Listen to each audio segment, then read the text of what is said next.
Hello, this is David Scher. I'm back again for Physics 572, Introduction to Health Physics. Like the semester is winding down, and we've covered quite a lot this semester. I just wanted to go over a few things that are very important for your career in health physics. Last time I went over shielding calculations. I wanted to do that again today and try to work out some calculations with you to show you the thought process of how this is taken care of, how we perform this analysis. So I'm not going to have any slides. I'm just going to work out some problems on a scratch pad. I have everything I need right here to be able to do these calculations. And so I'm just going to work through these with you. I've got my calculator, pen and paper, so I can do the work, and a reference book in case I need any information to look up. I've also got the internet where I can look up information as well, and I'm just going to start. So to begin with, I'm going to start with a point source. So calculating shielding related to a point source. And I'm going to choose as an example an isotope that's not 100%, not all that common, but it is in use. Tin 117M is the isotope. Now, and we're going to do a calculation with a point source. Now, tin 117M in practical application, this isotope is used by veterinarians. It's injected into the joints of dogs to treat arthritis. So those dogs have to go home and live with their owners. And under those circumstances, we need to make sure that the owners won't receive an excessive radiation exposure. So there are some calculations that are done associated with that. In this case, we're going to talk about shielding for the employee.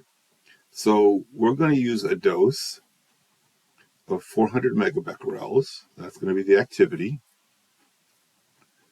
Activity is 400 megabecquerels. So that's a little bit over. So 37 megabecquerels is 1 curie, or 1 millicurie, excuse me. So it's just about 10 millicuries. Okay.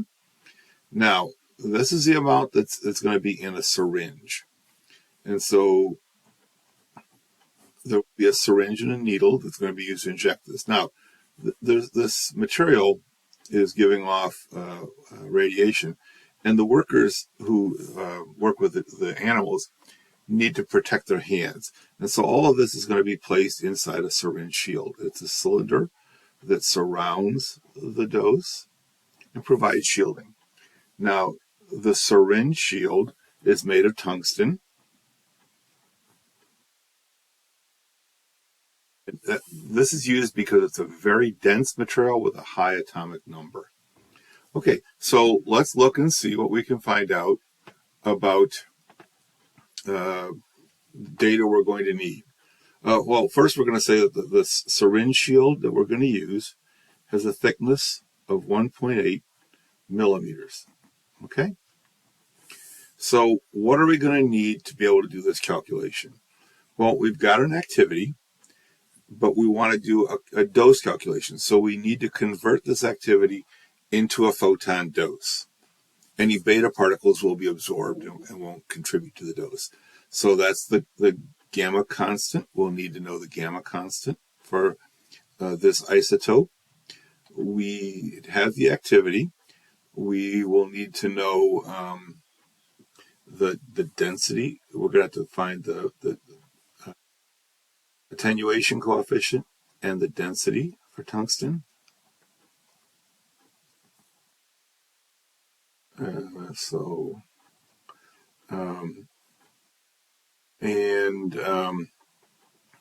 We'll have to have some specified distance that we're going to have this dose at. So we'll say that this syringe shield is at a distance equal to 1 centimeter. Okay, so we're going to model this as a point source and see what we get from here. Okay.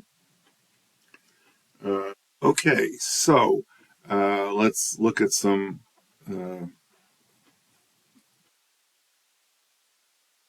some data we can have for this.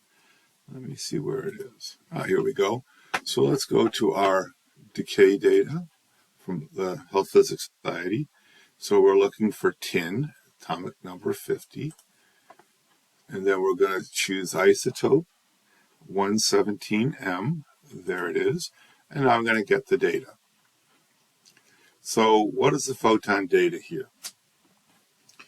So we have we're going to need the energy for the absorption coefficient as well. So we have a couple of photons. One occurs, they're very close in energy. One occurs 86% of the time, and one occurs 2% of the time. So we're going to go with we're going to treat them both as 160 keV. That's good enough to two significant figures. That's going to be the energy we're interested in. Now, we could calculate the attenuation, the energy absorption coefficient, but we don't need to do that because we've got reference materials that have done this for us. So you'll recall this paper that I've provided to you before, specific gamma ray constants for different isotopes. So we're looking for tin, atomic number 50, right? We just said that. 50, 40, 50, here we go. And we're looking for 117M, and there it is. I'm going to zoom in a little more. So tin 117M, the gamma factor is 2.533 times 10 to the minus 5. Now we have to look back and remember what the units are. And at the beginning of this table, it tells us it is. So I already know, but I'm going to model. So this is millisieverts per hour per megabecquerel. Okay. So we'll set that aside. And we've got what we need from. So we have our. We need to get some more information. We need a mass attenuation coefficient, right? So I should have gotten that while I had the web browser up. Let me go back and find it. Here we go. There's the NIST information. That's for concrete. We need it for tungsten. So let's see. We need a couple of different things. We're going to need the data for an element. Tungsten is an element. So let's find tungsten. And let me see. Symbol is W. There it is, 74. Tungsten. Okay. Now, what was the energy? About 160 keV, 0.16 MeV. So 1.5 times 10 to the minus 1 right here. Okay. And 2 times 10 to the minus 1. So mu over rho at 150 keV is equal to. Now, we have to be careful that we get mu over rho and not mu en. This column right here is the attenuation coefficient. We don't want the energy absorption coefficient. We're not calculating a dose now. We're calculating how much energy is removed. So at 150 keV, the mu over rho is 1.581, and that's e to the 0. So that's just not. So it's centimeters squared per gram. At 200 keV, that's the next one we have. It's 0.7844.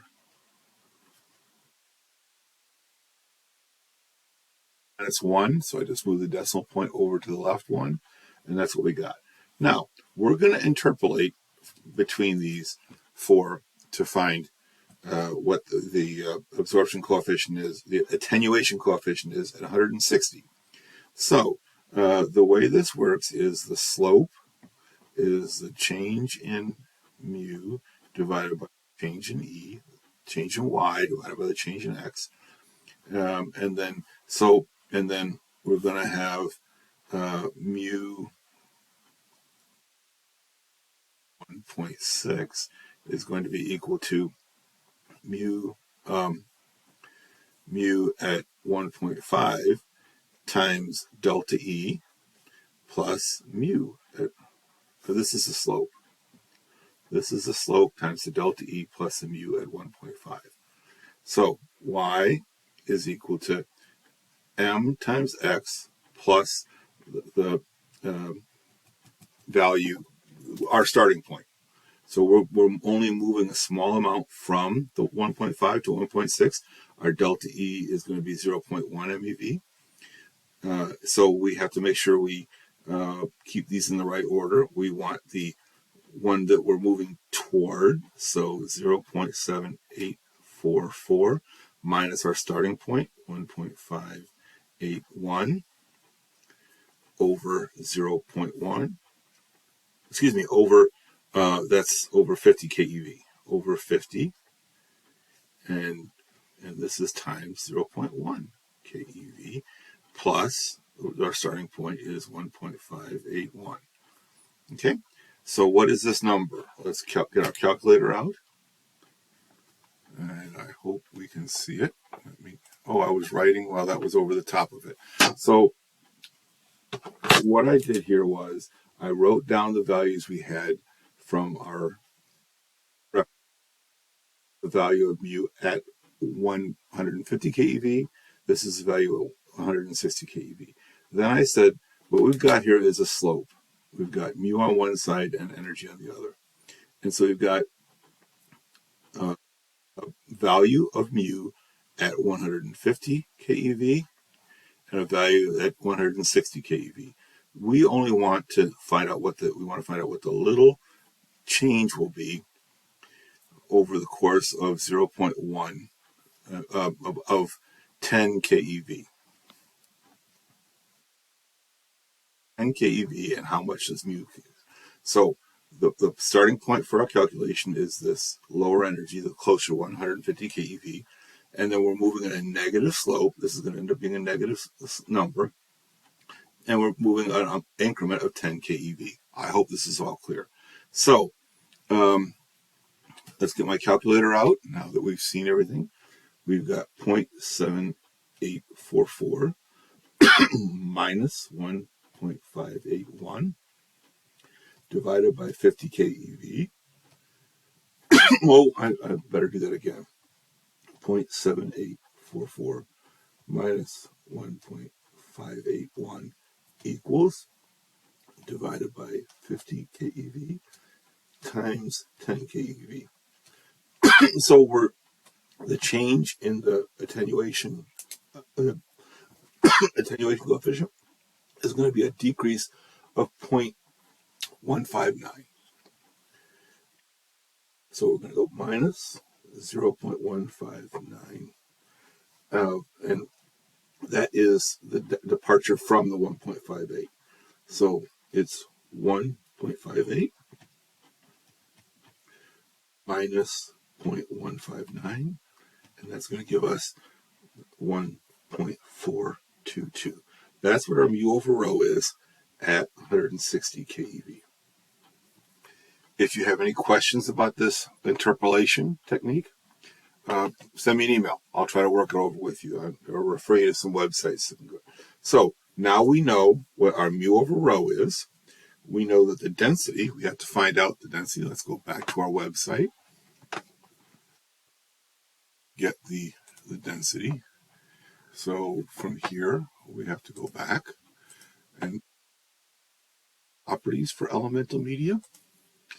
And the density for tungsten is 74. It's 727. That's the ionization potential. Well, here's the density. It's the last one. 74. tungsten. It's 19.3 grams per cubic centimeter. And this is square centimeters per gram. So mu equals mu over rho times rho, which is equal to, I've got 1.422 times 19.3. And so it's 27.4 centimeter. Okay, that's the linear attenuation coefficient.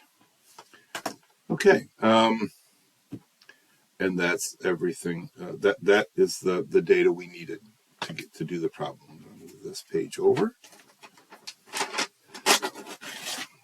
and continue on. So we have the dose rate without shielding. That's why it's D0. The dot means it's a rate. That's going to be equal to the activity times the gamma factor times the distance we're looking at divided by the reference distance squared. It's at 1 centimeter. This is actually D0 over D squared. Okay. If we're smaller than a meter, it's going to get larger, so the actual distance has to be on the bottom. So what's our activity? We said it was 400 megabecquerels. Gamma is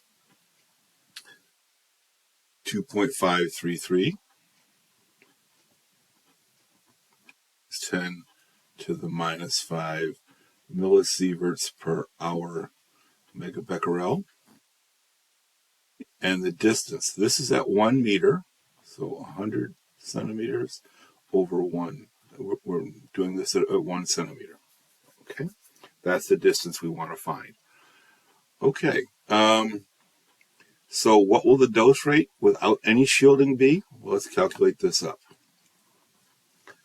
400 times 2.533 times 10 to the minus 5. 100 squared is going to be 1 times 10 to the 4th. It's 101 millisieverts per hour. Okay, that's a significant exposure rate. Now, we're going to attenuate this with tungsten, and the thickness of the tungsten is, I think I said it was 1.8 millimeters. Yeah, 1.8 millimeters. So, mu times T is equal to, well, mu was 27.4 per centimeter. So I have to multiply it by centimeters, so it's going to be 0.18 centimeters. Okay, that's the same as 1.8 millimeters. And so the mu times the thickness is going to be times 0.18 is equal to 4.93. Okay, so e to the minus mu, so 5 free paths, 5 relaxation lengths, whatever you want to call it. Mu t is how far it has traveled in terms of relaxation lengths. So the dose rate on the other side of the shielding after it's been attenuated is the initial dose rate, the unshielded dose rate, times the buildup factor times e to the minus mu t. Well, mu t is 4.93. We don't know what the buildup factor is at this point, but we can actually look it up if I have it for tungsten. Let's look and see if I've got it for tungsten. I think I have it for tungsten in here. So I'm going to go in a reference book. This is a pretty popular reference book. It's a bit dated, but these numbers haven't changed. So these are for buildup factors. I have aluminum, I have iron, tin. Here's tungsten. So we have about 0.1 And we have 5 relaxation lengths. Is that what we came up? 4.93. So 5 relaxation lengths. So, and at the far right is going to be close enough. Well, we can interpolate again. So the values we have is 5.71 mean free paths, and this is going to be the. Oh, actually, we're going to use 5 mean free paths. This is going to be. So what we're going to do is interpolate the build-up factor as a function of energy. So the build-up factor for energy equal 0.1 was 5.71 for an energy of 0.1, and the build-up factor is for 1.95 for an energy of 0.5. 1.95 for an energy of 0.5. These are MeV. So what with same interpolation we did before. So B is going to be equal to, we're closer to 0.1, so I'm going to put a 5.71 here, and I'm going to put 1.9, and this is over from 0.1 to 0.5, so it's 0.4 is the delta energy. The energy we want is 0.06, right? That's the difference between 100 keV or 0.1 MeV and 0.16 MeV plus 5.71. So again, we've got some buildup factor 5.71 at energy 0.5. We have a buildup factor. What is the buildup factor when we move over to 0.16 instead of 1.1? This will take us there. Okay, so my calculator, the buildup factor is going to be 1.95 minus 5.71 divided by 0.4, and that's times 6. It's going to be the decrement, the change is 0.56, and where do we start was 0.571, and so the value of B is going to be 5.1. Okay, I'll go 5.15. We probably don't need that many digits, but that's what I'm going to use for now. So the dose rate equal to our initial dose. I'll write it down again. B e to the minus mu t, that's the thickness of the material. So the D0 was 101 millisieverts per hour. Buildup factor is 5.15. E to the minus 4.93. That's mu times T. So let's calculate this up.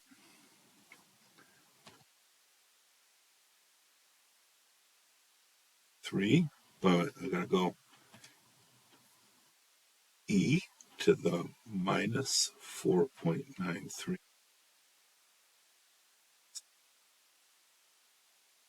times 101. All that multiplies out to E. 3.76 millisieverts per hour. Okay, so that thin layer of less than 2 millimeters of tungsten decreased the exposure from 101 millisieverts per hour to just under 4 millisieverts per hour. That's a significant reduction. So that's one kind of attenuation coefficient. Modeling this as a point source just to have a simple model for us. Okay, so that's one calculation that we've. Now, I want to do another example problem for you. This one is going to be, oh, well, we'll do an area source. So in this case, the practical problem we have here is a pool type irradiator. So there are facilities that are out there where they have very large, flat sealed sources containing high energy photons, usually cobalt 60 because it's a very high energy photon. And these large flat plates be submerged into water, and the water will provide the shielding. And then they'll be brought up out of the water to irradiate our little sample as it moves by on a conveyor belt or some other way. And so these big panels move into the water for shielding, move out for use. These are called swimming pool type irradiators because the water looks a little bit like a swimming pool. In this facility, we have our irradiator panel. It's going to be 3 meters squared.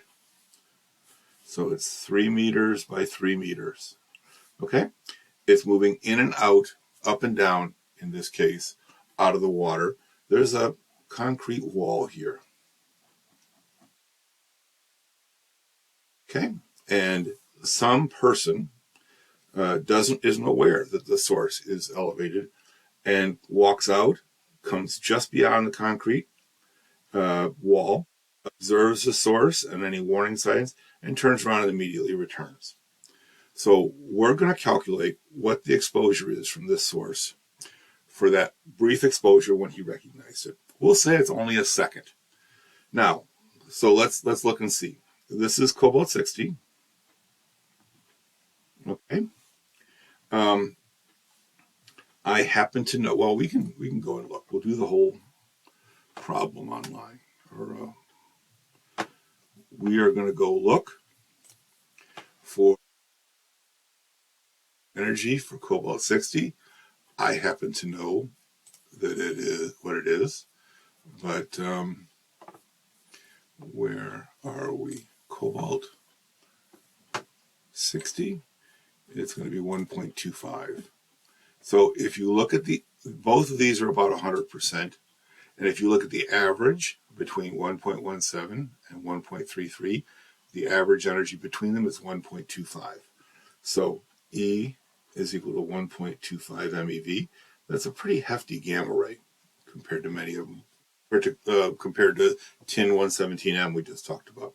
Now, these are very large sources because they're used to sterilize objects or they deliver a pretty large dose. So the activity in this plate is 1 times 10 to the 6 curies. 1 million curies are in these plates, 3 meter by 3 meter distributed space. Now we can convert this to megabecquerels. So there are 337 megabecquerels per millicurie, and there are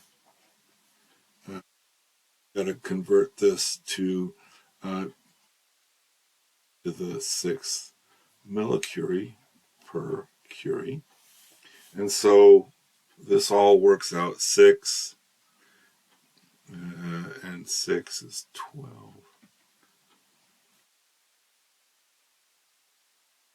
Okay.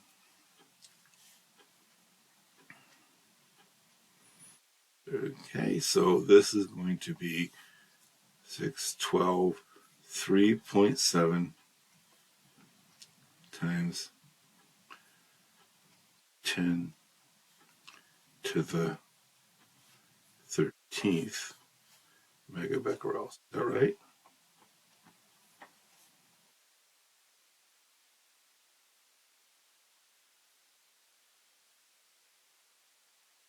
Okay.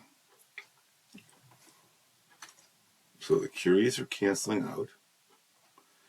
The curies are back canceling out, and we get megabecquerels. Okay, 3 times 10 to the 13th megabecquerels. Wonderful. Now, the formula we had in our last slide, so we're going to model this large plane flat source as a disk because we had a result for the disk. So what are we going to pick as a radius for the disk? Well, in this kind of problem, the way you do this is you make the area of the square equal to the area of the disk. So the area of the square is 9 meters squared, 3 meters times 3 meters, and that's going to be equal to pi r squared. So the effective radius for this is going to be equal to the square root of 9 over pi. And that's equal to 9 divided by pi equals, I don't know, 9, let's try it again. Pi equals, and I need to take the square root of that, 1.69. That's the effective radius for this square. That's pretty good. If this square was a circle and it was 1.5 is the distance to the edge, so somewhere a little bit further away, it's a little bit of sense. Okay. Now, the gamma factor for cobalt-60. We need to look that up again. So let's go over here and find out find cobalt-60 on this. Okay. Oh, I was doing a problem while it was covered. Here too, I'm going to do. I'm going to go back up here, and I'm going to Control F, cobalt. There we go, cobalt-60. It's 3.062 times 10 to the minus 4. Okay, so let me move this out of the way. Let me move this out of the way. And here's what I was saying, that the flat squared surface, the area of the square equals the area of the disk. The disk has a radius r. We set the area of the square equal to the area of the disk, and that's how we came up with this r.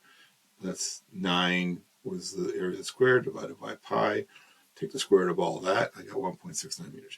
Now, the units on this, 3.062, 10 to the minus 4, it was millisieverts per hour megabecquerel. Okay? Now, I want to make sure that I've got this right.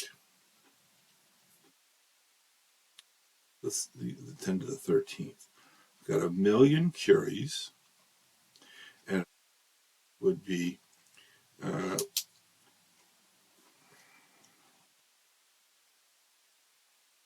hold on just a moment. I think I realized what I did wrong. A millicurie is 10 to the 3rd curies, not 10 to the 6th. So this should be 10 to the 10th. Okay. Anyway, this is our gamma. And so with a formula for a disk, the dose rate without shielding, so it's a rate without shielding, is equal to gamma times A over R squared, and then there's a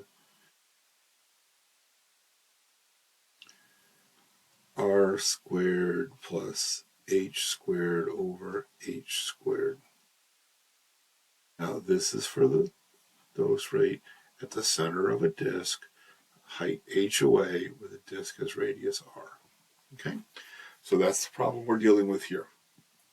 Okay, this is also sometimes written in terms of the concentration per unit area. We're going to call that C sub A is equal to A over pi r squared. So sometimes this formula is written as pi gamma C sub A ln r squared plus h squared over h squared. So that's sometimes how it's written. I just left the total activity and the total and the radius as that. So this is the way we're going to work with the formula. These are completely equivalent. Just matter whether you use the total activity or whether you use the areal, the activity per unit area.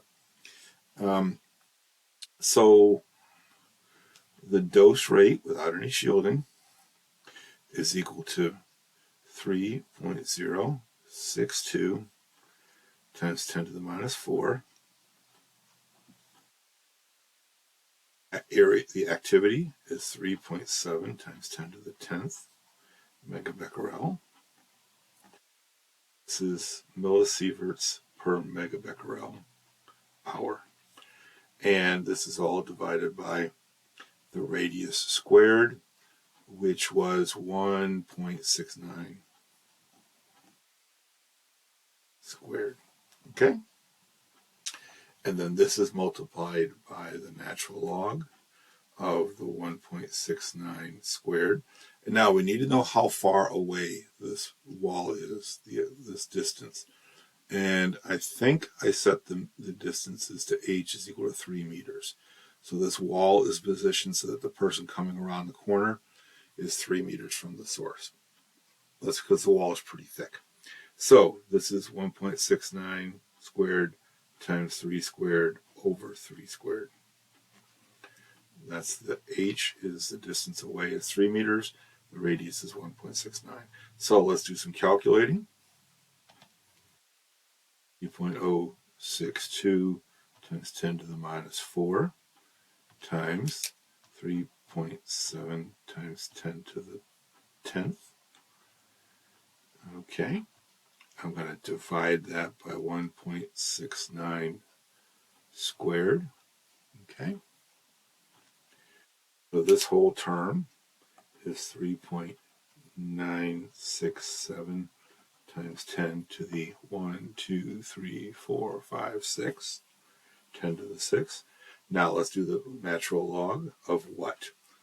1.69 squared plus 9 equals, divided by 9 equals 3.173. Now, it's the natural log of that answer. It is. So this is 0.2756 times this times 3.67 times 10 to the 6th. And that answer is, the dose rate is 1.09 10 to the 6 millisieverts per hour. That's a pretty big dose rate. So, and I'm going to divide that and see what it is in a second. There are 3,600 seconds in an hour. 60 times 60 seconds per minute is minutes per hour. And so I get 304 millisieverts per second. So a pretty hefty dose. Okay, so that's what the dose is just from walking around there for a second. Even if it was a quarter of a second, it would still be an enormous dose. Okay, great. Now, let's calculate what this shielding, let's say we have the shielding here and we're going to figure out this wall, how much radiation source is exposed behind the wall. So let's work on that problem now. So we know that the dose rate is the same without the unshielded dose rate is 1.093 times 10 to the 6 millisieverts per hour. I could say it's 1093 sieverts per hour, right? That would be another way to say it. I'm going to leave it in millisieverts because ultimately we want to get there. We don't want to deal with these enormous numbers. So Now, we have the dose rate after it's shielded is going to be equal to the unshielded dose rate times the buildup factor, e to the minus mu t, thickness of the material. Okay, we're going to just pick a thickness. When this was constructed, the thickness was installed as 44 inches. Okay, and there are 2.54 centimeters per inch. So this was exactly 112 centimeters. That's the thickness of the shielding material. So here's what we got. We've got our plate, and we've got a wall, and we want to know what the dose rate is behind the wall from that dose coming from that source. And the thickness of the wall is 112 centimeters. Okay? So let's do this calculation. I think we have everything we need to know. The initial dose rate we know. We know the mu t. It's mu. This is for concrete and cobalt 60. I think we used that once. We got that value for concrete and cobalt 60. The mu is, that's tungsten. Oh, we have not gotten it for, we got it for tungsten. We didn't get it for concrete. So let's find the value now. We're going to go to the NIST, attenuation coefficients. Well, first we're going to find out two things we need to know. We need to know density. Ordinary concrete, the density is 2.3. That's the density. Concrete ordinary is 2.3. So I'm going to write that down. Rho is equal to 2.3 grams per cubic centimeter. We need to find out what the attenuation mass absorption coefficient is. So we need it for compounds, we need it for concrete, and we need it at 1.25 MeV. Now, the first column is the attenuation coefficient. The second column is the energy absorption coefficient. We want the attenuation coefficient. So mu over rho is 0.057807. Okay, I just wrote it down. It was 5.8 10 to the minus 2 with a decimal point over 2, 0.05807. The density was 2.3. So these multiply together. Let's do that. Mu is equal to mu over rho times rho is equal to 0.05807 times 2.3. And that is, here's our calculator, 0.05807 times 2.3. That is 0.1336. And that's per centimeter. Right? The grams cancel out, 2 of the centimeters cancel out, it's per centimeter. So that's the mu. Okay. So mu times T is equal to 0.1336, and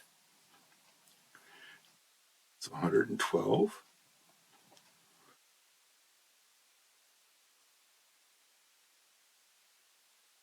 Together to be 15.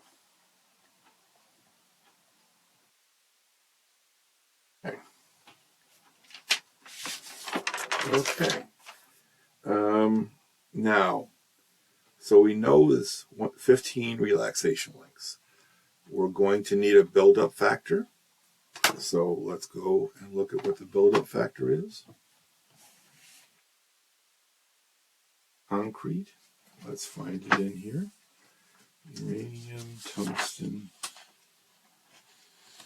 These are for the energy absorption factor. We don't want those. We want the ones for attenuation. So concrete is right here. Hope that's clear enough for you. It's 15 relaxation links. 15 relaxation links. And it is, okay, we'll have to interpolate again. Be at 1 MeV for 50 is 20.7. At 2 MeV to be 11.7. So what is it at 1.25? We have to use our same technique we used before.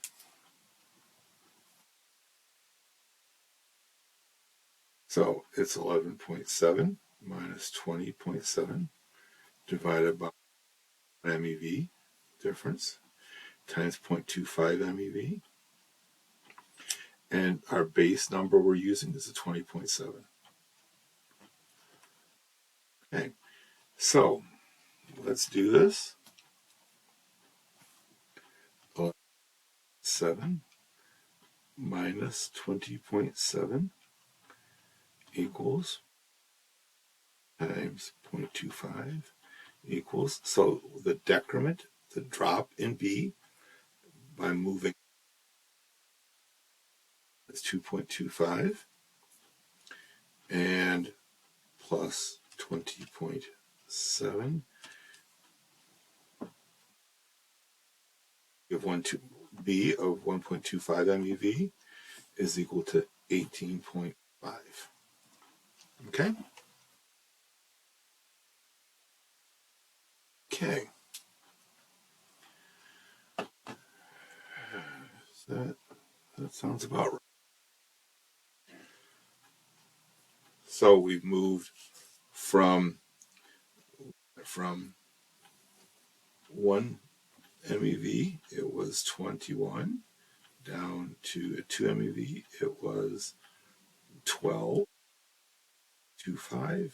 We discovered that it 18.5. That's about right. The picture looks correct. Okay. So the dose rate is equal to our initial dose rate, 1.093 times 10 to the 6 millisieverts per hour, and times the buildup factor, which is 18.5. Well, it was, did I get that right? Or did I read that wrong? It was for 15. Let's look for the 15 mean free paths. Oh, I did that wrong. I was looking at 5 mean free paths and it's 15. So let's try this again. Let's go back, and this is what part of doing problems is, you get it wrong. At 1 MeV and 15 mean free paths, it's 4, not 20.7. That was energy absorption. I got to go back to energy absorption. Where is my concrete? There it is. 15 mean free paths, 1 MeV. Nope, I got it right. 20.7 and 11.7. That's at 15.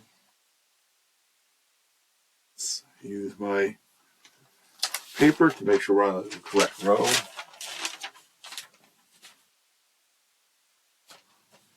Okay. Oh no, I was a row too low. It's 37.2. It's the problem with reading these things. And 18.6. So let's redo this. 18.6 minus 37.2. This is going to be 37.2. I'm sure this is a mess. I apologize. Hold on just a moment. Okay, so we did have the right build-up factors. Let's get back to the calculation. Now, mu t, we did mu t. It's right here, 14.96.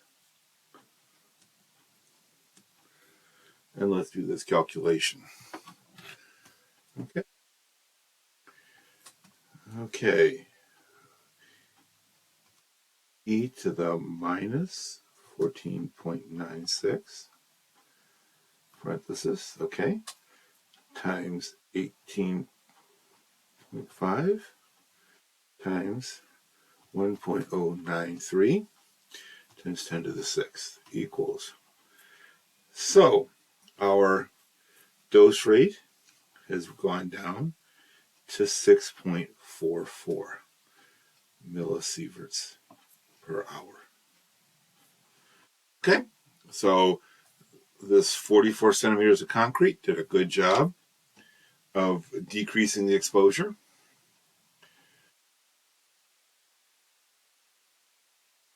You were able to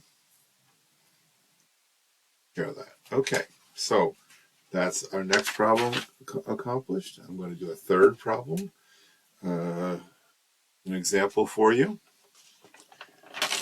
Okay, and this is going to be a line source. We did a line source in the problem before in the assignment, but I'm going to do it again. Okay, in this case, we have a 10-meter line source, very similar to what we had before. Meter length. We're going to be at a position that is 2 meters away from it. Okay, so the total length is. Now this is. Let's make it simple. We'll repeat some of the material we did before. We'll do cobalt 60 because we know what the gamma factor is, and we're going to say the total activity in this is 3.0 gigabecquerels, which is the same as 3,000 megabecquerels. Okay. So what's our dose rate 2 meters away from this linear source? Okay. A line source could be a wire line. It could be a pipe, any linear source. Okay. Well, our formula for the line source, unshielded dose rate, is gamma A H times theta. Theta is the angle that the point of we're interested in can see to the ends of the sources. This is supposed to be a theta. Okay, sometimes the activity divided by the length is called the source strength per unit length, in which case we would have d dot is equal to gamma c sub L over h times theta. These are equivalent formulas, whether we use the total activity or the activity per unit length. It really doesn't matter. So I'm going to use this one just because it's convenient. Just a minute ago, we looked up the gamma factor for cobalt 60. It was 3.062 times 10 to the minus 4 millisieverts per hour megabecquerel. Okay. We have our activity is 3,000 megabecquerel. We have our L. So let's just put it into the formula. D0 dot is equal to 3.062 times 10 to the minus 4. Activity is 3,000 megabecquerel. So those two are paired up, per megabecquerel times megabecquerel. We've got to divide it by the 10 meters and the 2 meters, which is the L and the H. Okay, now let's get this theta. So how do we get theta? Well, here is the triangle we have. We have 2 meters and we have 5 meters, right? That is one of the angles. So the tangent of theta is the rise, the opposite over the adjacent, rise over the run, is equal to 5 over 2. So we need the angle whose tangent is, so we need the arctangent of 5 over 2 is equal to theta. Now, 5 divided by 2. Okay, and so we're going to go arctangent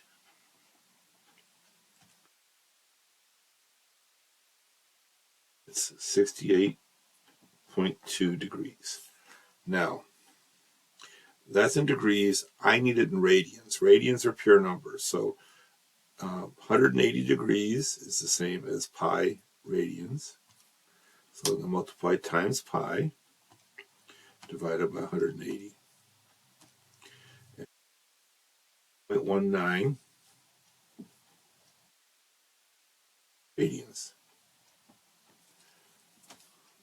I, A, and S. Okay, you can't read it, but that's what it is.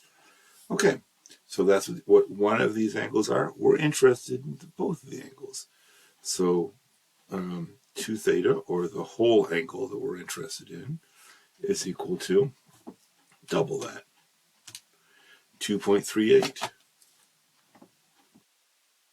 radians. Okay, so this is times 2.38. That's the total angle observed. Okay, so we can multiply that. And let's do it. 3.062 times 10 to the minus 4 times 1,000 times 2.38 divided by 20. I did it 2 and 10 in my head. So the d0 dot is 0.09 millisieverts per hour. Okay? So there we are. Now, we want to reduce the dose. Let's pick a design specification. We're gonna have our line source, and we're gonna put some shielding here. I don't know. We have to choose the thickness of this shielding that will reduce the dose rate, still at 2 meters. Still at 2 meters. Let's pick a dose rate. Our design dose rate is 0.02 millisieverts per hour. I choose that because, well, it doesn't matter. That's going to be our design rate. It's got to do with controlled areas and that sort of thing. So, what's our formula going to be? Well, the d dot that we want to achieve is going to be equal to our initial times the buildup factor times e to the minus mu x, or mu t. We've been calling it t, the thickness. So that's the thickness of the shielding. Figure out what t is going to be. Okay, so we know our these two dose rates. We don't know t and we don't know b. This is not going to be a straightforward thing to do. We're going to make our shielding material with concrete again. Okay? And so what we're going to do is we're going to solve for t. And so what I'm going to do is get this so the mu t is on the, I'm going to multiply by e to the mu t on both sides, divide by d. E to the mu t is equal to d0 dot divided by d, right? Dot. And times b. Okay? So mu times t is equal to the natural log of all that. d0 dot over d dot times b. Now, we know that d0 dot divided by d dot is going to be 0.109 millisieverts per hour divided by 0.02 millisieverts per hour. 2 is 5.5. That's the reduction factor we need. We need a reduction of 5.5. Now, we're going to have to solve this without knowing B. So we're going to have to start with some guess and then work from there. So I'm going to copy this down. I'm going to go mu t is equal to ln d0 dot over our design goal dot times B. And now I'm going to break this up. The natural log of the product is equal to the sum of the natural logs.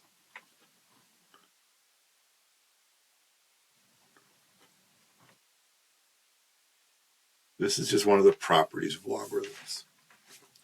So this will let me do successive approximations to B. That's what we're going to do. Now, so this is equal to natural log of 5.5 plus the natural log of B. Natural log of 5.5, let's just put that in there for now.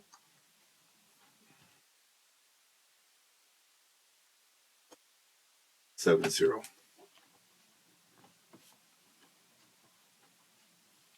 That's going to be our mu t. Now, so we know, let's start off with B is equal to 1. So natural log of 1 is nothing. That's 1.7 relaxation lengths.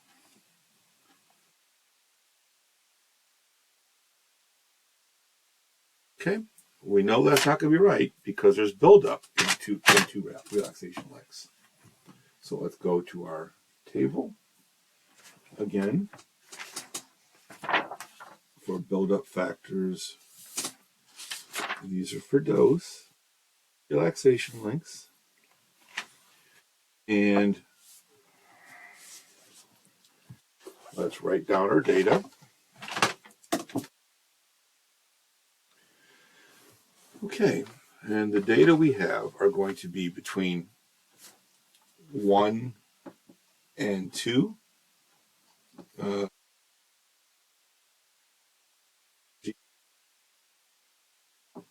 1 MeV, and we're going to have between 2 mean free paths and 3 mean free paths.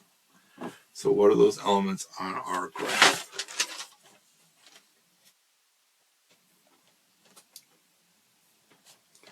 3.24 is at 1 MeV. 2.65. And then let's go at 3. Oh, excuse me. I did this wrong. It's between 1 and 2, not between 2 and 3. So let's make this at 1 mean free path. At 1 mean free path. And that's 1.77.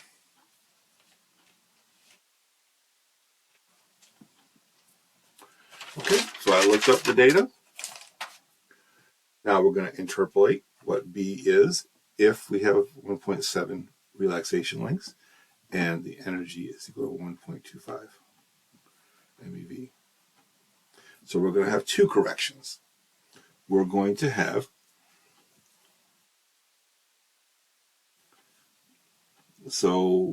it's the correction due to energy.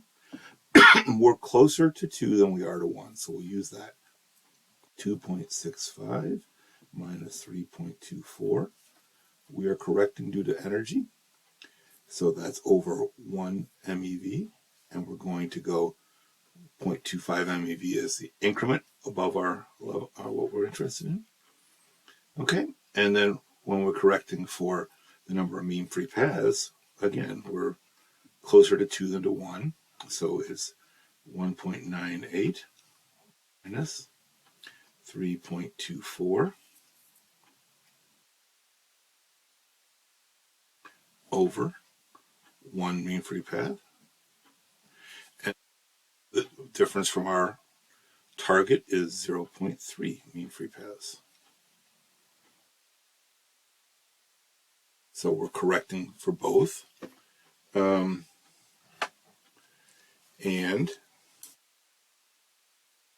they're all built on this as our base. So this is the change. The increment here is 2.65 minus 3.4 times 0.25. This is minus 0.1475.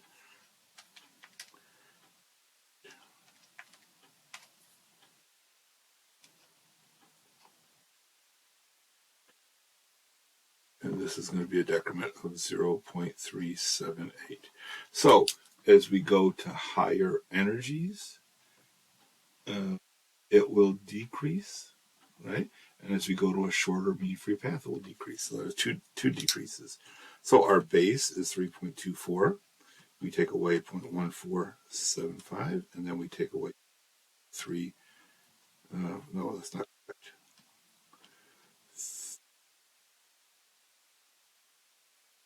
And I get the buildup factor should be 2.71. Okay? So we've done one iteration of all of this, and we got another buildup factor. Let's do it again with the buildup factor is equal to 2.71. So we've got mu t is equal to the log of this, which is 1.70, plus the natural log of 2.71, the buildup factor. This is our second iteration. So the natural log of that is 1.0. So this is 2.70. So with a buildup factor of 2.70, what's the new B? So we got the same thing. We've got actually between 2 and 3 mean free paths this time. 2 mean free paths and 3 mean free paths. 2 MeV and 1 MeV. So 1 MeV, this is going to be 3.24, and this is going to be 2.65. Those didn't change, but we're now on the 3 mean free path line. Let me get my straight edge here. 3 mean free paths. It's 6.26. No, it is 4.72. 4.72 at 1 MeV.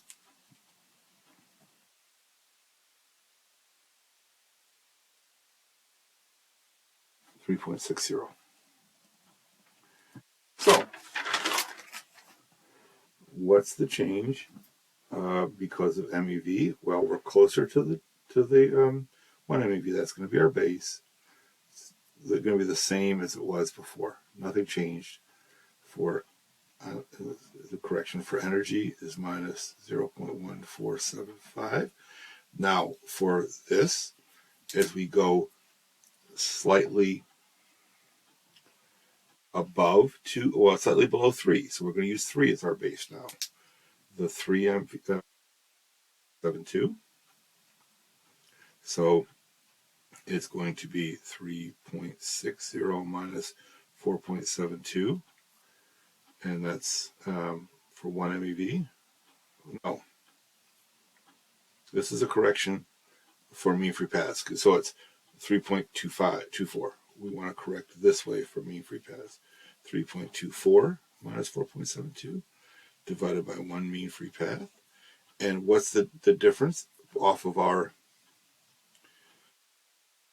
base, which is the 3, is minus 0.3. Okay? So we will be, as we go from 4 MeV down to 3 MeV, we're going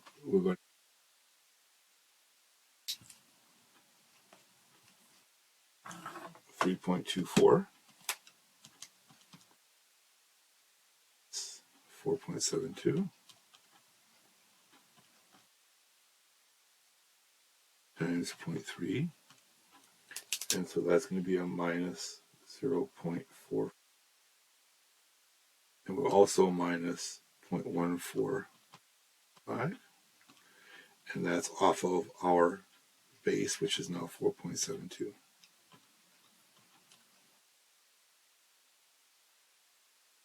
The buildup factor now is 4.13. Okay? So, we could do this again, and eventually it will converge. That is, it won't change very much each time. Let's do it again. Equal to 1.70 plus ln 4.13. Okay? And so this is going to be, what's the natural log of 4.13? 1.42.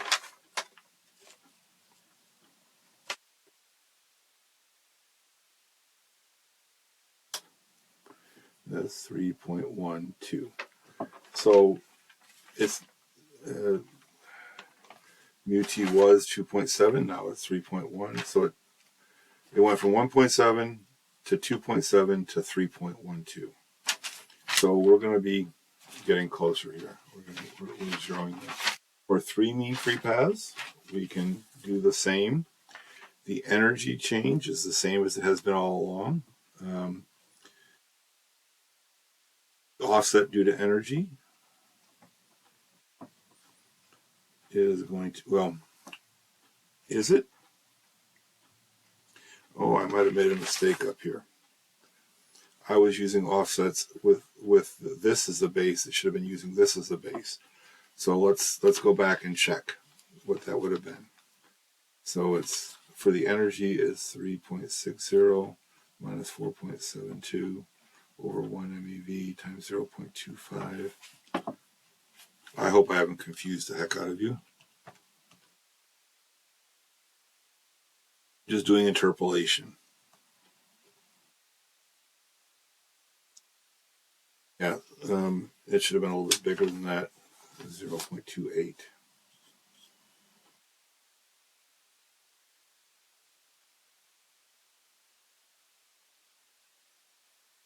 Minus 0.444 plus 4.72 equals, this should have been 0.99, this is 4.00 is what it should have been.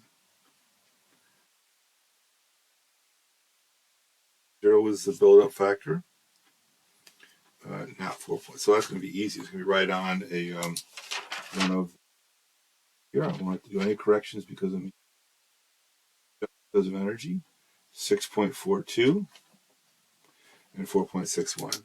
So the build-up factor at 1 is equal to 6.42. The factor at 2 is equal to 4.61. The build-up factor at 1.25 is going to be equal to, it's 6.1 minus 6.42. That's divided by 1 MeV times 0.25. So plus 6.42. So again, just the same thing, more linear interpolation. 6.1 minus 6.42 1 times 0.25 equals 6.42 equals, the build factor is equal to 5.97. So mu t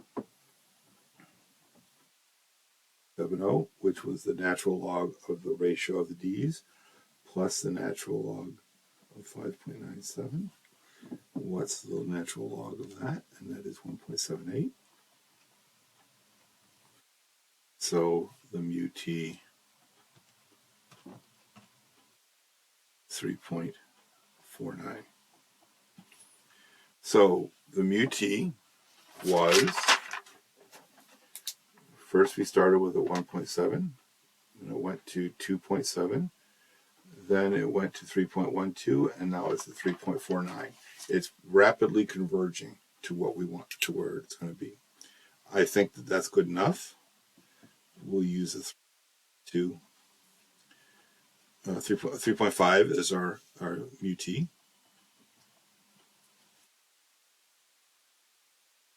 We already figured out that mu is equal to 0.133.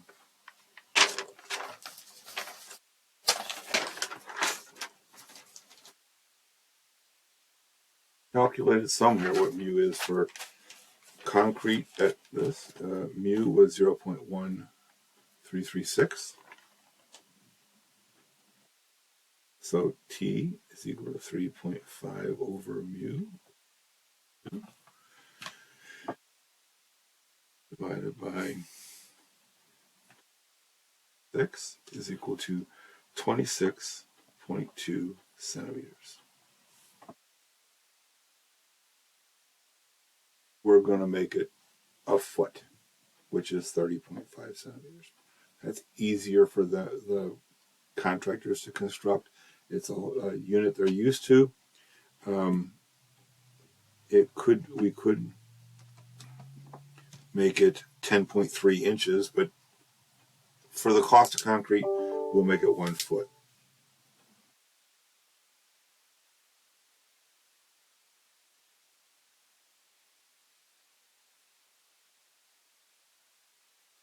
That's what we're going to do. Okay? And so let's make sure we got it right. So for 30 centimeters, 30.5 centimeters times 1,336. What I'm doing now is getting the mu-t. So it's 30.5 times the mu. It's 4.075. So it's essentially the same. The build-up factor for 4 mean free pads is about 6. So d dot is equal to d0 b e to the minus mu-t. Okay, so that's equal to, well, d0 we calculated as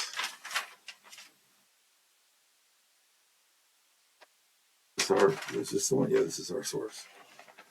1.9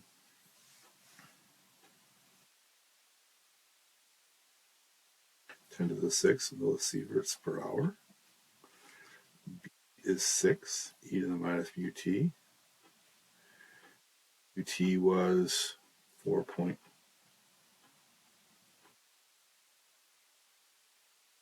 And that's going to be equal to, well, let's calculate. Well, there's our mu-t right there. So let's change signs. Oh, e to the answer, that's e to the minus mu-t times 6 times 1.093 times 10 to the 6th. And I get something that I didn't want. What did I want? What was my design? 0.02? Must have done something wrong somewhere along the line. Okay. Let's try it again. E to the minus 4.075. It's that times 6. That's only 0.1.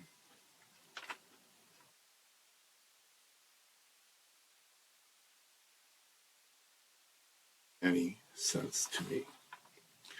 I'm going to see what's going on. I'll be right back with you. That was easy to figure out. This wasn't our D0 dot. D0 dot is here. This is what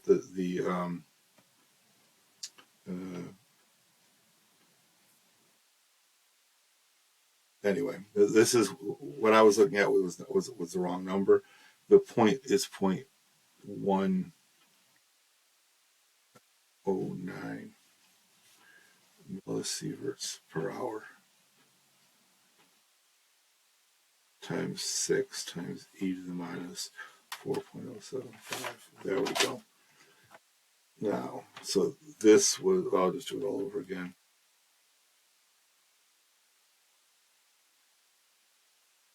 E to the minus 4.75 times 6 times 0.109 equals 0.01 millisieverts per hour. There we go. And that's what we got. Our design choice was 0.02 millisieverts per hour. I have an extra HVL in there. Concrete, let's see what that would be. It's not a tremendous amount of extra. That's because I rounded up to a foot. Let's see.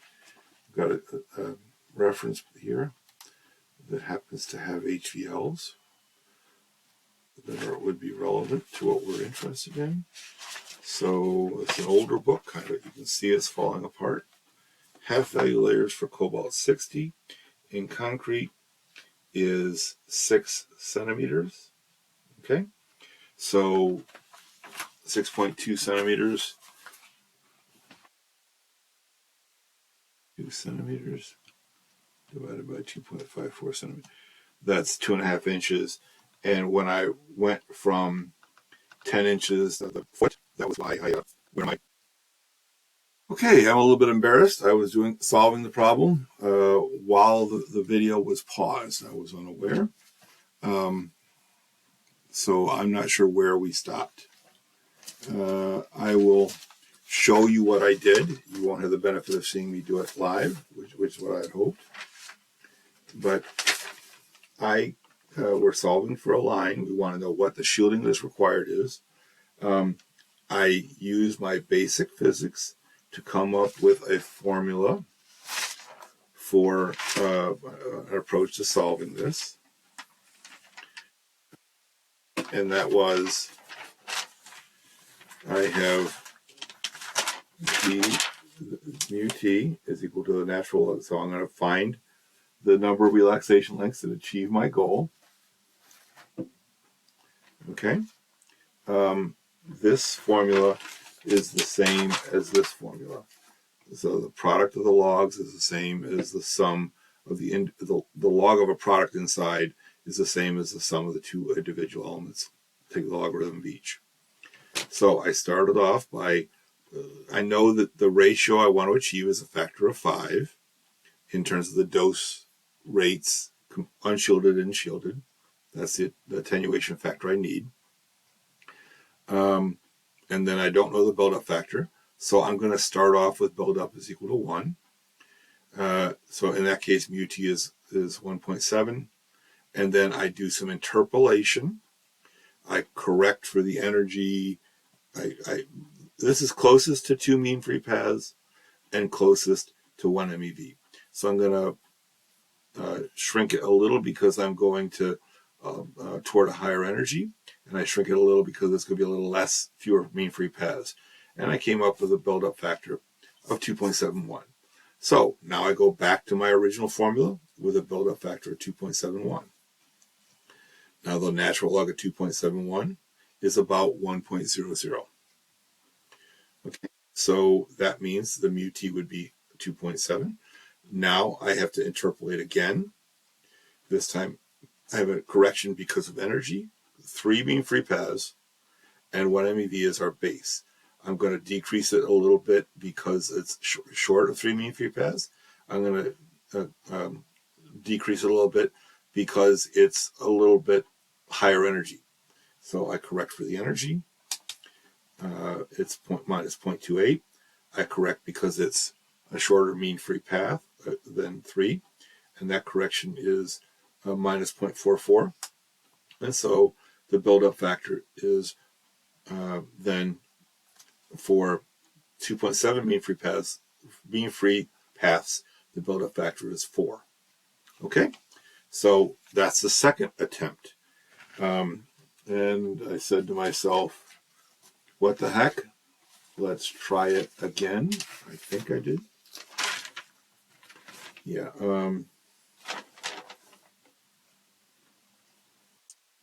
4. And this is not. This is not. Okay.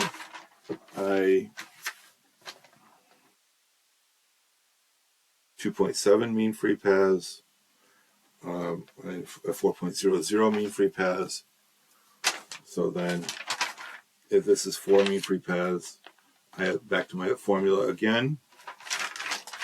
Mu t is equal to this natural log of d over d0 plus the natural log of my buildup factor. The log of 4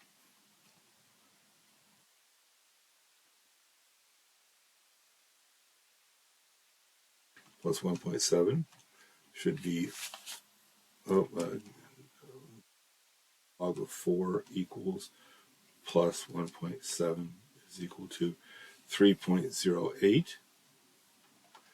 So I'm right at 3 mean free paths. Okay. I'll just do that one again.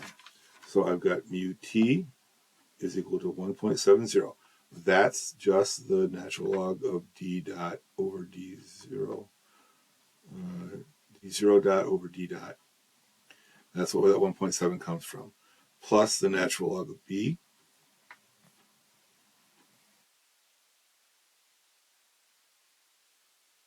It was 3.08. Okay. Now, that's 3 mean free paths. I don't need to make a lot of corrections for that. So I'm going to use my 3 mean free paths value on here. It's right here. I think you can see it. At an MEV, it is 4.72. At 2 MEV, it is 3.60. So what is the B of 1.25?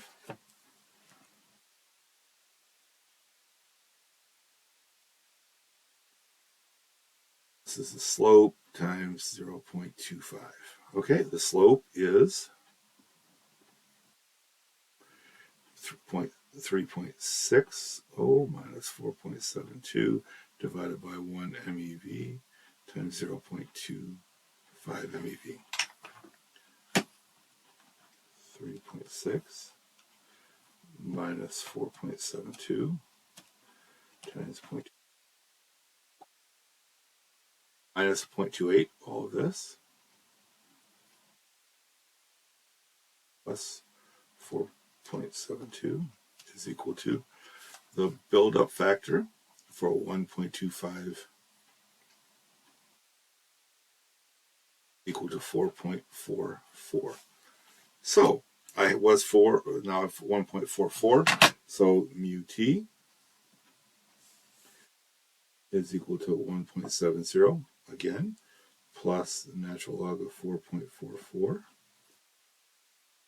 Another iteration, 4.4 equals plus 1.7 equals 3.19. That's also 3 mean free paths. It's not worth going through it again. So what I know is I need 3.2 mean free paths. Okay, now how thick is 3.2 mean free paths? How much material do I need? Well, T is equal to 3.2 divided by mu. And mu, we did a little bit ago. We calculated it when we had the problem with the disk source. And it was mu is 0.1336.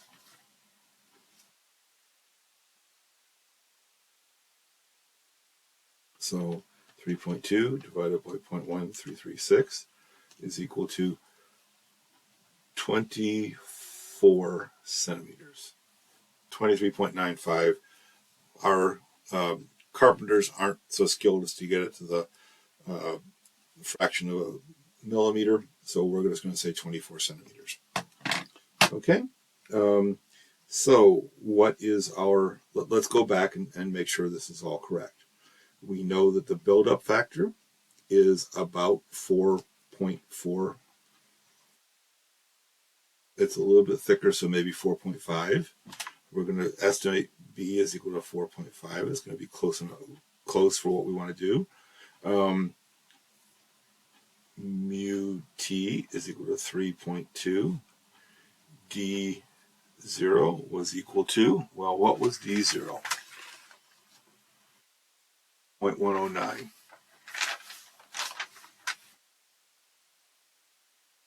I think I just remember where I made a mistake. 0.109 is D0.